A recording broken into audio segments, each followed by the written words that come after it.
पूरा प्रश्न चिन्ह लग जाएगा। दुर्भाग्य हमारा आपका जानते हैं क्या है कि हम आजाद भी हुए हैं तो ये कानून अंग्रेजों ने तय किया है, हमने तय नहीं किया है। हमारी आजादी के बारे में हमने तय नहीं किया है। वो कानून क्या है? 4 जुलाई 1947 को लंदन की पार्लियामेंट में जो कानून पारित हुआ है उसके प्रियम्बुल में एक वाक्य लिखा हुआ है। उस वाक्य का अंग्रेजी में क्या भाषांतर है? After 15 August 1947 India and Pakistan will be 2 dominion states.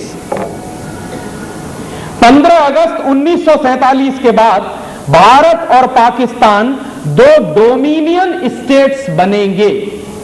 Dominion states का माने क्या होता?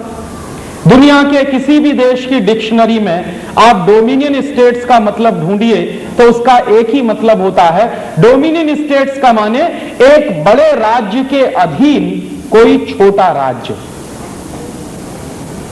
तो हम 15 अगस्त 1947 के बाद भारत और पाकिस्तान डोमिनियन स्टेट्स बने हैं, ना कि इंडिपेंडेंट नेशन। और चूंकि हम डोमिनियन स्टेट्स बने हैं तो हैं किसके हम डोमिनियन स्टेट्स? यूनाइटेड किंगडम के या कॉमनवेल्थ के। तो 15 अगस्त 1947 के बाद हमारी हैसियत क्या बनी है? हमारी हैसियत बनी है कि हम यूनाइटेड किंगडम और यूनाइटेड किंगडम के बनाए गए कॉमनवेल्थ के डोमिनियन स्टेट्स हैं, ना कि हम इंडिपेंडेंट नेशन। और अगर हम इंडिपेंडेंट नेशन नहीं है तो बात समझ में आती है कि आज भी ब्रिटेन की महारानी हमारी महारानी है, क्योंकि हम डोमिनियन स्टेट्स हैं। और यह बात अगर 4 जुलाई 1947 के कानून से है तो मेरे मन में सबसे बड़ा प्रश्न आजकल जो उठ रहा है वो ये कि 50 साल से इस देश की राजनीतिक पार्टियां क्या कर रही हैं। यह बात तो हिंदुस्तान की संसद में आनी चाहिए थी। शायद पिछले साल आपने देखा होगा 14 अगस्त की रात को 12 बजे भारत की संसद में एक संयुक्त अधिवेशन हुआ। तो जो बात मैं आपसे कह रहा हूं वो बात भारत की संसद में आनी चाहिए कि हम 50 साल पहले अंग्रेजों द्वारा बनाए गए एक कानून के आधार पर डोमिनियन स्टेट्स बने हैं, ना कि हम इंडिपेंडेंट नेशन। तो हम इंडिपेंडेंट नेशन कब बनेंगे? कितने साल और लगेंगे उसमें?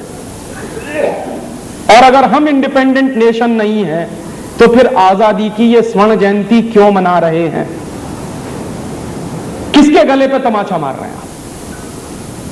और वो बात जब समझ में आई तो बिल्कुल स्पष्ट हो गया कि रानी अगर आएगी हिंदुस्तान में तो बिना वीजा बिना पासपोर्ट के ही आएगी, क्योंकि आप उनके डोमिनियन स्टेट्स हैं।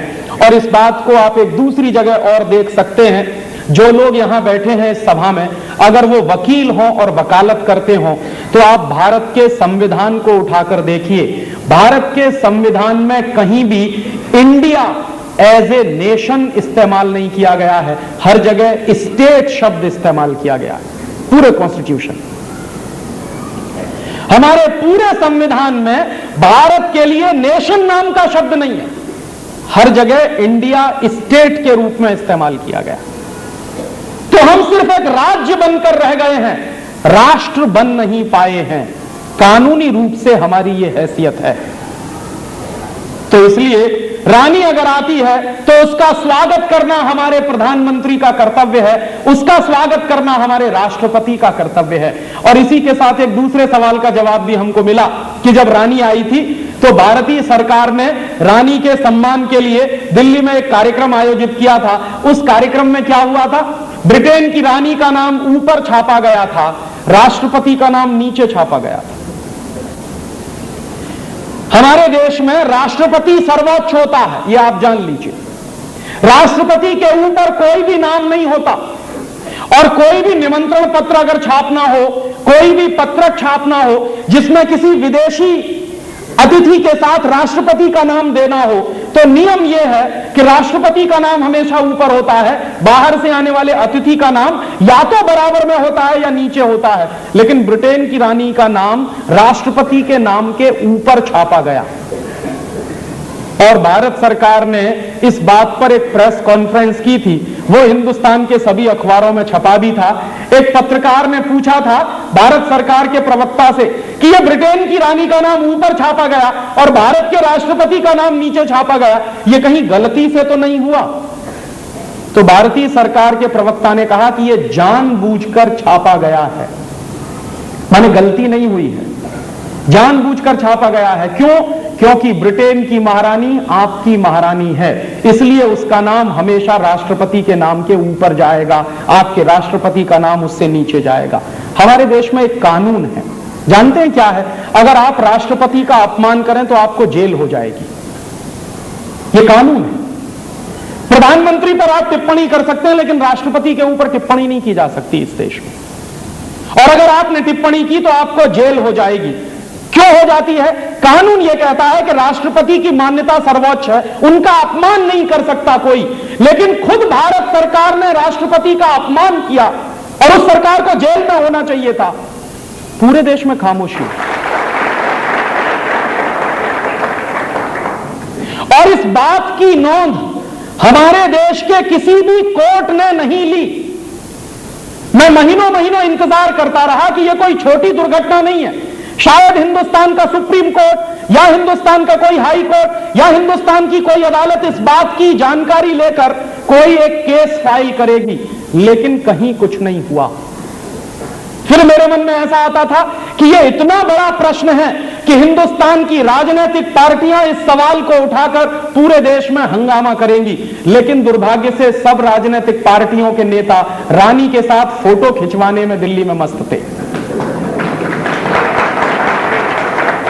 उनको यही चिंता थी कि हमारा फोटो रानी के साथ कैसे खींचा जाए। इस देश के नेताओं की मानसिक गुलामी का इससे बड़ा सबूत और क्या मिलेगा